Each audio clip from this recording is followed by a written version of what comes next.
What's up sa inyo guys? Bumili nga pala tayo ng bagong washing machine. Nagdagdag tayo para mas marami tayong malabhan.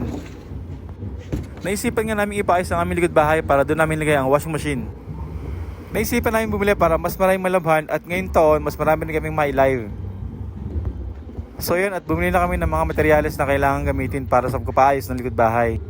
Mahirap na kasi pag palagi nakatambay sa bahay ang mga damit, ang daming lamok. So dito sa aming likod bahay, open, dito na kami magsasampay at dito na rin kami magso-sorting ng mga bagong ukay. Excited na nga ako sa kalalabasan ng likod bahay namin dahil gusto rin namin malagay ng maliit na garden. So ito rin magiging aming receiving area, dito rin kami magso-sorting, dito rin kami maglalaba, lahat-lahat. At yun, salamat guys sa mga walang sawang sumusuporta sa amin. Ang sarap din sa pakiramdam na yung pinaghihirapan mo, ngayon nakikita mo na. At yun, iniwan ko muna sila at nagbike muna ako. See you guys!